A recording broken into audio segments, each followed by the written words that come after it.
The first of Daldorum, 9 p.m. in the city of Lethora.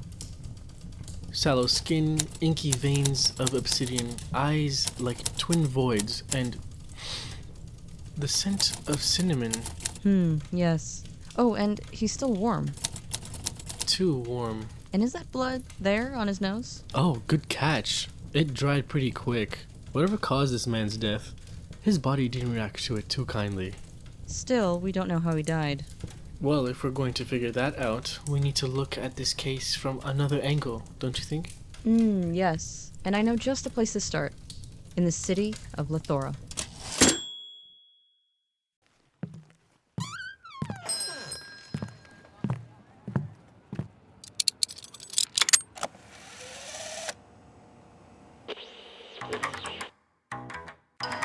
Welcome to Lethora, the vibrant port city right here at the western edge of Karosha, where the night never really falls. The sky may be dim, but our city, it's always shining. Always. Lethora is lively. Folks from across the world come to Lethora for a change of pace or for a taste of something new. Here you'll never miss the embrace of brass and copper, glistening in the light of our moons. You see it everywhere. Pipes, rooftops, towers. It's an eye-catcher. Even when the city clocks out, that's when the real fun clocks in. In Lethora, we're built to keep running all the time. It's more than just a metropolis. It's a home to artists, inventors, and adventurers like you. Don't be fooled by the fog. Lethora is surely the place to be. Book your ticket today and find yourself venturing to the city where time never stops. Oh crap, it stopped working again. Damn it, I just bought it. I guess we have to do it ourselves. Time never stops in our steampunk metropolis. Just imagine it. Airships that pollute the sky with their smog, huge clock towers that span higher than any building. Oh, and don't forget the rain. It rained so much here. Too much for my taste.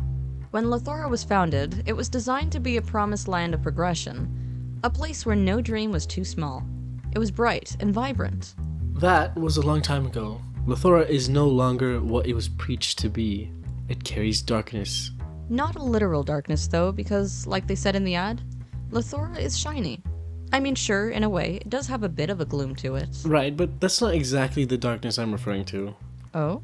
Lethora remains to be a wonder outside its borders, but within, Lethora is divided.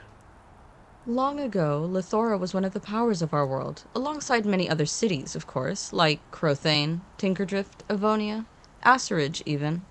Lethora was also the home to innovation alongside those other cities. Crothane regulated Varpur, Tinkerdrift manufactured airships, and Lethora had clocks.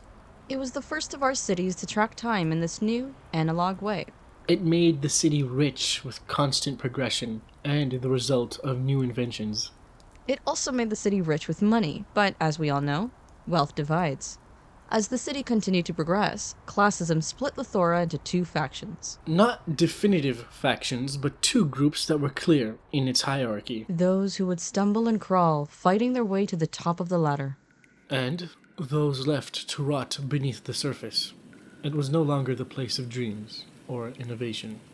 It was a land favored by those rich enough to survive. Beyond the borders, Lethora kept its legacy of a city made for those who carried a vision to change the future. I mean, it's why people from all over the world come here, right? Sure, but under all that shine and glimmer, under all the rust and metal, past the Varpur mines, a layer below the city of Lethora, you'll find the chaotic undercity of Loth.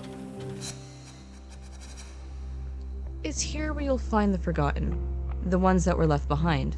When Lethora divided, these were the people left to rot below. No one ever wants to be down here, not unless they're escaping their life above, or unless they were born here by some unfortunate fate. I'd hate to be that guy. There is one place, though, a little sanctuary for the people down here, like a light in the darkness, or at least that's what it's trying to be. Yes, the Wish and Get. Don't let the name deceive you, even if it sounds sweet. Things really go down here. Yeah, bodies. Hey, no spoilers. Let's set the scene. The Wish and Get is a quaint little place, pretty old actually. It was one of the first buildings in the Undercity.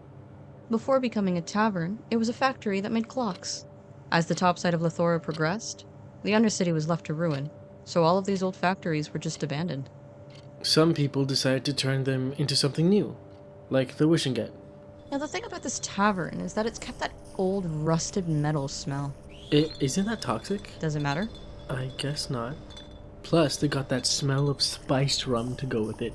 The tavern also kept that industrial look with just a few modern additions to liven up the place. Even some of the clocks that were made down here were kept and are used as decor, though they stopped ticking a long time ago. There were posters all over the place, ads for weird jobs, wanted posters, airships for sale. Oh shit, really? Yeah. There's also posters showing discounts on pills from Sclera Health, and even a festival happening in Camelot. All of those wonderful things that people down here really don't care for. Tonight was busy. Music was playing from the record player by the bar. It would have been nice to have live music, but They can't afford that down here. There was a fire that looked like it was starting to die down too. Someone should really tend to it. yeah, I don't think the tavern keepers have time to get the fire going again. Besides, it's not like anyone's paying attention. Everyone is too focused on their own lives and their own drinks. Honestly, I wouldn't be surprised if a man suddenly died and no one noticed. Wow, subtle. Well, there's one bartender and his boss, the tavern keep. He stood still behind the bar. He wasn't really saying or doing very much, which honestly wasn't usual for him, since he typically carried a more welcoming vibe. He seemed lost in thought. Honestly, there wasn't much to notice about him. He was wearing typical bartender clothes. Black apron, white tunic, you know the outfit. It was only him and his bartender. We'll get to him in a second. The thing to know about this kind of tavern is that you start to recognize the kinds of people that hide out down here. The faces become familiar. But occasionally a new face walked in, like this dark-haired girl. Name? Molly Ann Faint. Occupation? She's an inventor. Kinda freelances. Known affiliations? The Faint family. A name buried in ash. Distinguishing features? Eyes that give nothing away. Bring your focus to the bar. Not quite in the middle, but on a seat a little to the right. As she took her seat, the two stools on either side of her emptied out. People leaned away, clearly avoiding her presence. Ooh, she probably smelled bad. Honestly, most people down here do. No, nothing like that. I'm just kidding. Her aura was different. It was cold. Molly Faint had a cold vibe, yes. But that's because of the kind of individual she was. She was nice, sure, but she was also a crustling. Crestlings are typically known to have an unfamiliar air to them. Molly was peculiar though, because while crestlings are known for their thick horns and long tails, Molly had none of those. She almost looked human. She kept those eyes though. It was her eyes that made it obvious that she wasn't from our world. With those icy blue eyes and her dark, twisty curls, she took her seat at the bar alone. Honestly, I think she preferred it that way. She was quietly enjoying herself. She called out for a drink and waited for the barkeep. He was serving another table while his boss shuffled across the tavern, the wood scraping beneath him as he dragged his feet. Molly closed her eyes for a moment and she took in the sight and the scent of the tavern.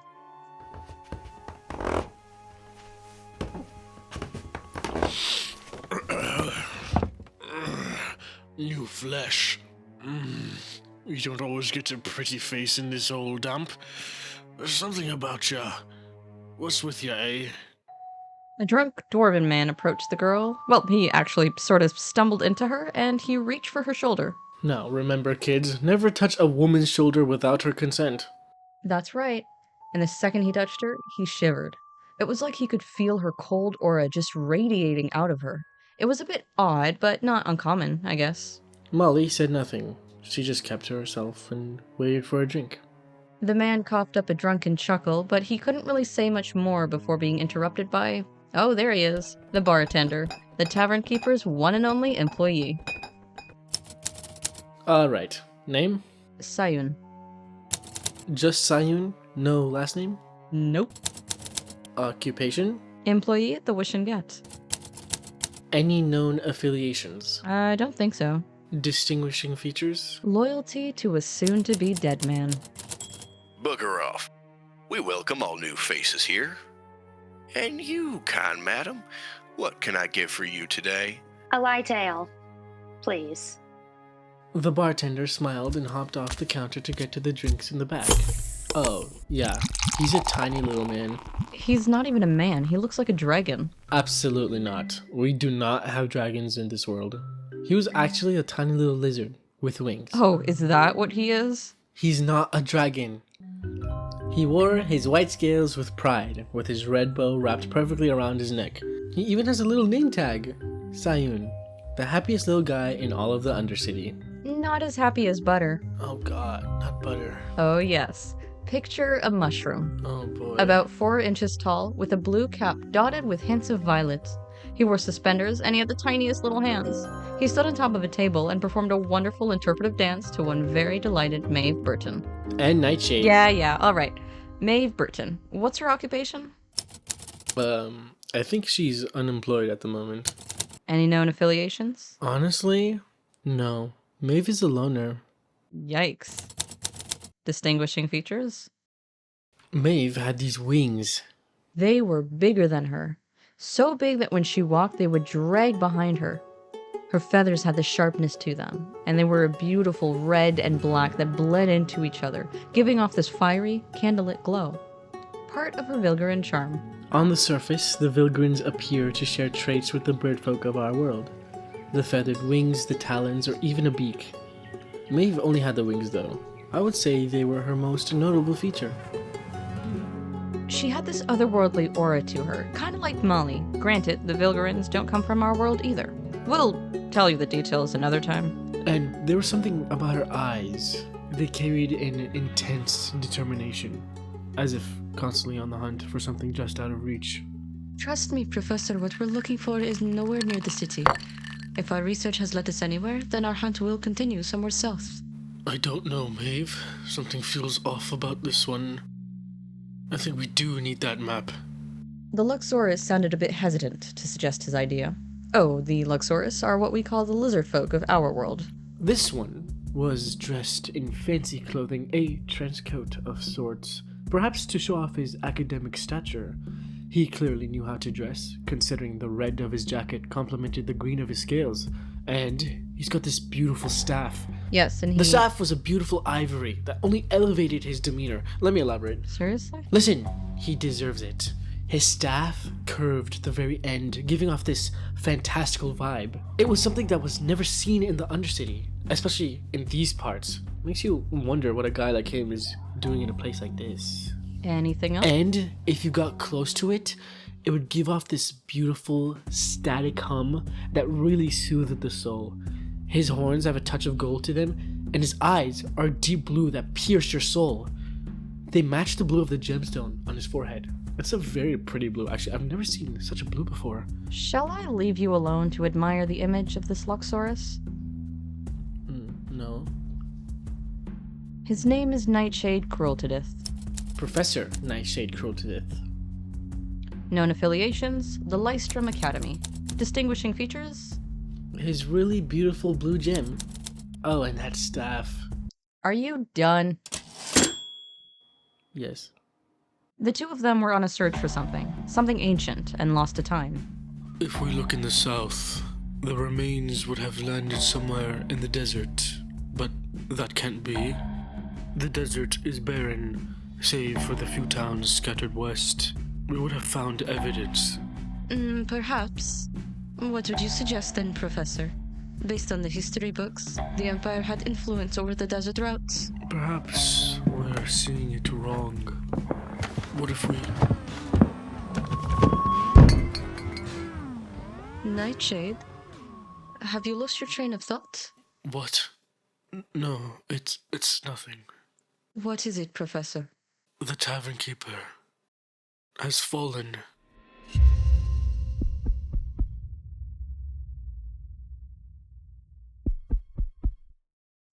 There is an unwavering loyalty to the tavern keeper of the Wish and Get.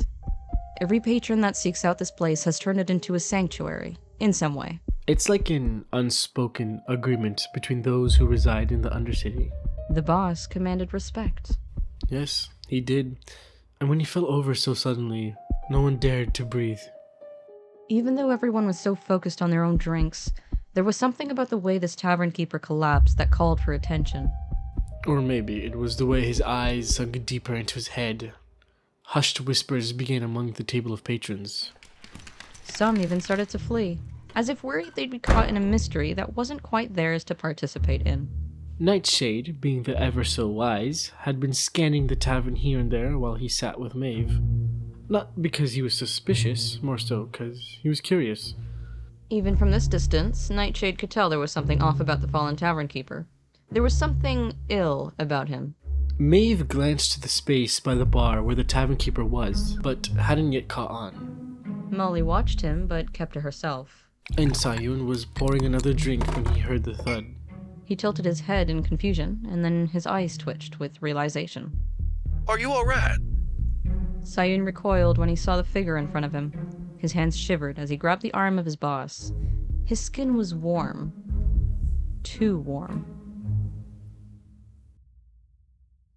The 1st of Daldorum, 11 p.m. The Wish and Get. The victim's human eyes were devoid of all color. The pupils had burst and washed out the whites. His veins were darker than normal and more visible as they protruded out of his skin like cracks in distressed concrete. His skin looked a little yellow. He was very much dead. But there was something else about him. Maybe it's nothing. What do you see? That scent. It's got this spiciness to it, but it's strong. It kind of smells like cinnamon. Well, a lot of the drinks down here have a cinnamon base. I mean, it's the cheapest spice to get in the Undercity, so if you want a drink with a kick, you'd order something like the Firewood Whiskey, or the Cinnastorm Cider, or even the Cinnamon Murder. Whoa, what was that last one? The Cinnamon Murder? It's just the name of a drink. It's a little too strong for my taste, but the mushroom folk love it. The point is, the smell of cinnamon isn't uncommon here. That's probably why the tavern had such a relaxing vibe to it. Oh, Molly didn't seem to like it though. The smell? Yeah, the cinnamon brought her this discomfort, but I don't think she fully realized it. She shifted uneasily in her seat. Her eyes darted from the lifeless body of the tavern keep to the half-empty glass in her hand. Her hands trembled slightly, and she set down the glass with a muted clink. Nightshade remained silent. His mind was focused. The gem on his forehead was gently glowing in the tavern's light. Sayun was preoccupied as he continued prodding at the body of his boss. He jumped a little at the sound of Nightshade's voice. My condolences. Excuse me? Sayun narrowed his eyes in confusion. It was almost like he was denying whatever Nightshade was implying. Implying? Nightshade saw this guy die. He isn't implying anything. He knows. Sayun doesn't. Fair. He wasn't sick. He was healthy. He was laughing this morning. Nightshade's gaze hardened, the gem on his forehead pulsing in a rhythmic glow. He took a step closer, leaning down to inspect those darkened veins. The appearance of health can be deceptive. Did he mention feeling strange recently?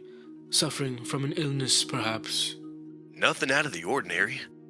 The occasional soreness from carrying crates and complaining about spice prices, but that's it. Nightshade nodded slowly, taking in Sayun's words.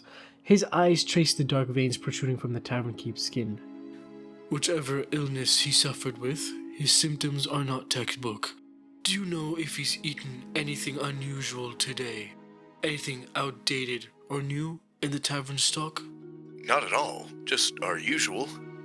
We mostly serve drinks anyway. Ales, ciders, old wine. You might have had a drink or two. He likes the spiced ones. It's our best seller. Nightshade's gem flickered and he turned to look at Sayun. Sayun had his eyes focused on the body, where a shadow of a Vilgrin was cast. Maeve was standing over them. It is possible that it wasn't the drink itself. Perhaps something else, like magic? Poison? Perhaps. At this point, Sayun's breath caught. Realization dawned in his eyes. The whispered suggestions didn't stop. Until Molly, who had been watching this exchange from her seat, spoke up. Or maybe he was killed.